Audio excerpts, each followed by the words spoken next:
Hi friends, welcome to Saju's taste land. എല്ലാവർക്കും പുതിയൊരു വീഡിയോയിലേക്ക് സ്വാഗതം. ഇന്നത്തെ വീഡിയോ എന്ന് പറയുന്നത് വളരെ പെട്ടെന്ന് തയ്യാറാക്കിയെടുക്കാൻ പറ്റുന്ന, അതായത് നമുക്ക് കുക്കിംഗ് ഒന്നും ആവശ്യമായിട്ടില്ലാത്ത വളരെ എളുപ്പത്തിൽ തയ്യാറാക്കിയെടുക്കാൻ പറ്റുന്ന ഒരു ഓണം സദ്യ റെസിപ്പിയാണ് കേട്ടോ. അപ്പോൾ ഇത് നമുക്ക് അങ്ങനെ ഓണത്തിനല്ലാതെയും ഒക്കെ നമുക്ക് കഴിക്കാവുന്നതാണ്. അപ്പോൾ അതിന് വേണ്ടിയിട്ട് ഞാൻ എടുത്തിരിക്കുന്നത് നല്ല ഫ്രഷ് ആയിട്ടുള്ള തേങ്ങയാണ് കേട്ടോ. അപ്പോൾ ഇതേപോലെ ഒരു 3-4 സ്പൂണ് തേങ്ങ ഞാൻ എടുത്തിട്ടുണ്ട്.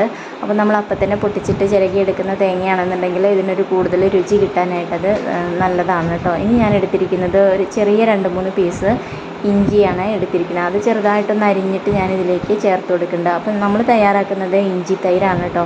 അപ്പോൾ ഇത് വളരെ ഹെൽത്തിയാണ്. നമുക്ക് ഓണത്തിനൊക്കെ നമ്മൾ ഒരുപാട് ഫുഡൊക്കെ കഴിച്ചിട്ട് നമുക്ക് വയറൊക്കെ ഇങ്ങനെ എന്തെങ്കിലുമൊക്കെ ബുദ്ധിമുട്ടുകളൊക്കെ ഉണ്ടാകുന്നുണ്ടെന്നുണ്ടെങ്കിൽ അതൊക്കെ മാറാനൊക്കെ സഹായിക്കുന്ന നല്ലൊരു റെസിപ്പി കൂടിയാണിത്. അപ്പോൾ ഇനി നമുക്കിതിലേക്ക് എരിവിന് ആവശ്യമായിട്ടുള്ള പച്ചമുളക് ചേർത്ത് കൊടുക്കണം. അപ്പോൾ എരിവ് നോക്കിയിട്ട് 1-2 പച്ചമുളക് നമുക്കിതിലേക്ക് ചേർത്ത് കൊടുക്കാം കേട്ടോ. അപ്പോൾ ഞാൻ ചെറുതായിട്ടൊന്ന് അരിഞ്ഞിട്ടിട്ട് കൊടുക്കുന്നുണ്ട്. നന്നായിട്ടൊന്ന് അരിഞ്ഞ് കിട്ടാൻ വേണ്ടിയിട്ടാണ്. ഇതിലേക്ക് ആവശ്യത്തിനുള്ള ഉപ്പ് കൂടി ചേർത്ത് കൊടുക്കുന്നുണ്ട്. ഇനി നമുക്ക് ആവശ്യമായിട്ടുള്ളത് നല്ല തൈരാണ് കേട്ടോ. അപ്പോൾ അത്യാവശ്യത്തിന് പുളിയുള്ള തൈരാണ് ഞാൻ എടുത്തിരിക്കുന്നത്. എന്നാൽ ഓവറായിട്ട് പുളിയൊന്നും ഇല്ല. ഒരു പാകത്തിന് ഉള്ള പുളിയുള്ള തൈര് എടുക്കുക കേട്ടോ. അപ്പോൾ ഇത് നമ്മൾ വീട്ടിൽ തന്നെ തയ്യാറാക്കിയിരിക്കുന്ന തൈരാണ്. അപ്പോൾ കൂടുതൽ കട്ടിയായിട്ടുള്ള തൈരൊക്കെ ഉണ്ടെന്നുണ്ടെങ്കിൽ അതും എടുക്കാവുന്നതാണ് കേട്ടോ. ഇനി നമ്മളിത് നന്നായിട്ട് അരച്ചെടുക്കാനാണ് പോണത്. നമ്മുടെ ഈ ഒരു പച്ചമുളകും ഇഞ്ചിയൊക്കെ നല്ലപോലെ ഒന്ന് അരഞ്ഞ് കിട്ടണം കേട്ടോ. ഇതിലേക്ക് നമ്മൾ വെള്ളമൊന്നും ചേർക്കാൻ പാടില്ല. ഇനി ഇതിൽ അരയ്ക്കാൻ ആവശ്യമായിട്ട് വെള്ളം വേണമെന്ന് തോന്നുകയാണെന്നുണ്ടെങ്കിൽ നമ്മൾ തൈര് ചേർത്തിട്ട് തന്നെയാണ് ഇത് നന്നായിട്ട് അരച്ചെടുക്കേണ്ടത് കേട്ടോ. ഇനി നമുക്കിത് വേറൊരു പാത്രത്തിലേക്ക് മാറ്റാം.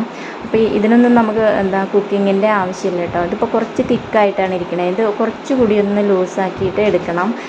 അപ്പോൾ അതിന് വേണ്ടിയിട്ട് നമ്മൾ വീണ്ടും തൈര് തന്നെയാണ് യൂസ് ചെയ്യുന്നത്. അപ്പോൾ തൈര് ഞാൻ കട്ടകളൊന്നും ഇല്ലാതിരിക്കാൻ വേണ്ടിയിട്ട് മിക്സിയുടെ ജാറിലേക്ക് ഇട്ടിട്ട് ജസ്റ്റ് ഒന്ന് വിപ്പ് ചെയ്തെടുക്കുകയാണ് ചെയ്യുന്നത് കേട്ടോ. ഇനിയിപ്പോൾ അങ്ങനെ ചെയ്യണമെന്നൊന്നുമില്ല. നമുക്ക് സ്പൂൺ വെച്ചിട്ട് കട്ടകളൊക്കെ ഉണ്ടെന്നുണ്ടെങ്കിൽ അതൊക്കെ ഒന്ന് ഉടച്ചിട്ടെടുത്താലും മതിയായിരിക്കും കേട്ടോ. അപ്പോൾ ഒരുപാട് ലൂസായിട്ടുള്ള രീതിയിലല്ല ഈ റെസിപ്പി ഇരിക്കുന്നത്. നമുക്കറിയാമല്ലോ, നമുക്ക് സദ്യയിലൊക്കെ കിട്ടുന്നതാണ്. അപ്പോൾ എല്ലാവർക്കും അറിയുന്നത് തന്നെയാണ് വിചാരിക്കുന്നത്. ഈ ഒരു ലൂസിലാണ് കേട്ടോ ഇത് ഇരിക്കുന്നത്. ഇനി ഇത് കുറച്ച് സമയം ഇരിക്കുമ്പോൾ കുറച്ചുകൂടി ഒന്ന് തിക്കായിട്ട് വരുന്നതാണ്. ഇനിയിപ്പോൾ ഉപ്പ് നമ്മൾ നേരത്തെ ചേർത്തിട്ടുണ്ടായിരുന്നു. ഇനി വേണമെന്ന് തോന്നുകയാണെന്നുണ്ടെങ്കിൽ ഈ ഒരു സമയത്ത് നമുക്കിതിലേക്ക് ഉപ്പ് ചേർത്ത് കൊടുക്കാം കേട്ടോ. എന്നിട്ട് നമുക്ക് നല്ലപോലെ ഒന്ന് മിക്സാക്കിയിട്ട് എടുക്കാം. നമുക്ക് പെട്ടെന്ന് തയ്യാറാക്കാൻ പറ്റും എന്നുള്ളതാണ് ഇതിൻ്റെ. എന്നാൽ ഒരുപാട് ഗുണങ്ങളുണ്ട് എന്നുള്ളതും ഇതിൻ്റെ ഒരു പ്രത്യേകതയാണ് കേട്ടോ. ഇപ്പോൾ നമുക്കറിയാമല്ലോ, സദ്യകളിലൊക്കെ നമുക്ക് ഒഴിച്ചുകൂടാൻ പറ്റാത്ത ഒന്നാണിത്. ഇപ്പോൾ നമുക്കറിയാം, ഒരുപാട് ഫുഡ് കറികളൊക്കെ കഴിക്കുമ്പോൾ നമ്മുടെ വയറിനൊരു കനവും ഒരു കമ്പിക്കലൊക്കെ തോന്നുന്നതായിരിക്കും. പുളിച്ച് തികട്ടലോ അങ്ങനെയുള്ളതൊക്കെ ഉണ്ടാവും. അപ്പോൾ അതൊക്കെ മാറാനൊക്കെ ഹെൽപ്പ് ചെയ്യുന്ന റെസിപ്പി കൂടിയാണ് കേട്ടോ ഇത്. ഇനിയിപ്പോൾ ഇതിലേക്ക് വറവിടാൻ വേണ്ടിയിട്ട് കുറച്ച് വെളിച്ചെണ്ണ ചേർത്ത് കൊടുത്തിട്ടുണ്ടായിരുന്നു. കടുക് പൊട്ടിച്ചിട്ട് 1-2 വറ്റൽമുളകും കറിവേപ്പിലയും കൂടി അതിലേക്ക് ഇട്ടിട്ട് നന്നായിട്ടൊന്ന് മൂപ്പിച്ചിട്ട് നമ്മുടെ ഈ ഒരു കൂട്ടിലേക്ക് ചേർത്ത് കൊടുക്കുക കേട്ടോ. അതിന് ശേഷം നമുക്കിത് നല്ലപോലെ ഒന്ന് അടച്ച് വെക്കണം. എന്നിട്ട് നമുക്കൊരു 5-10 മിനിറ്റ് നേരത്തേക്ക് നമുക്കിത് ഇതേപോലെ തന്നെ റെസ്റ്റ് ചെയ്യാനായിട്ട് മാറ്റി വയ്ക്കാം കേട്ടോ. അതെന്താണെന്ന് വെച്ച് കഴിഞ്ഞാൽ നമ്മുടെ വറവിട്ടതിൻ്റെ ആ ഒരു ഫ്ലേവർ അതിലേക്ക് നല്ലപോലെ കിട്ടിക്കോട്ടെ എന്ന് വിചാരിച്ചിട്ടാണ്. കുറച്ച് സമയം ഇരിക്കുമ്പോൾ ഇത് ഒന്നുകൂടി ഒന്ന് തിക്കായിട്ട് വന്നിട്ടുണ്ടായിരിക്കും കേട്ടോ. അപ്പോൾ ഈ ഒരു ലൂസിലാണ് ഇതിരിക്കുന്നത്. ഇത് നമുക്ക് വെറുതെ ചോറിൻ്റെ കൂടെ കൂട്ടി കഴിക്കാനാണെന്നുണ്ടെങ്കിൽ നല്ല ടേസ്റ്റാണ്.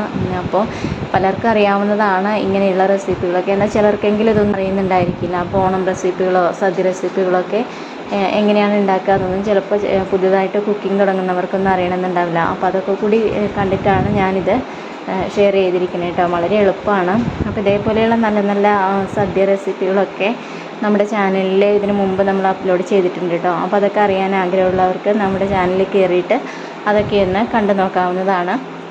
അപ്പോൾ ഓണത്തിന് നമുക്ക് ഉണ്ടാക്കാൻ പറ്റുന്ന എളുപ്പത്തിലുള്ള നല്ല നല്ല കറികൾ, ചെറിയ കറികളെല്ലാം അതിലുള്ളതാണ് കേട്ടോ. അപ്പോൾ ഈ വീഡിയോ നിങ്ങൾക്ക് ഇഷ്ടമായിട്ടുണ്ടാവുമെന്ന് വിചാരിക്കുകയാണ്. ഇഷ്ടമായാൽ ലൈക്ക് ചെയ്യാനും ഷെയർ ചെയ്യാനും അതുപോലെ തന്നെ നിങ്ങളുടെ അഭിപ്രായങ്ങൾ അറിയിക്കാനും മറക്കരുത്. ചാനൽ ഇതുവരെ സബ്സ്ക്രൈബ് ചെയ്യാത്തവരുണ്ടെങ്കിൽ ചാനലൊന്ന് സബ്സ്ക്രൈബ് ചെയ്ത് വെച്ചോളൂ. തൊട്ടടുത്തുള്ള കുഞ്ഞു ബെല്ല് കൂടി ഒന്ന് എനേബിൾ ചെയ്യണേ. അപ്പോൾ ഞാനിടുന്ന എല്ലാ വീഡിയോസും അപ്പോൾ തന്നെ നിങ്ങളുടെ ഫോണിലേക്ക് കിട്ടുന്നതായിരിക്കും. ഇനി പുതിയൊരു വീഡിയോയിൽ കാണാം. Okay, thank you, by.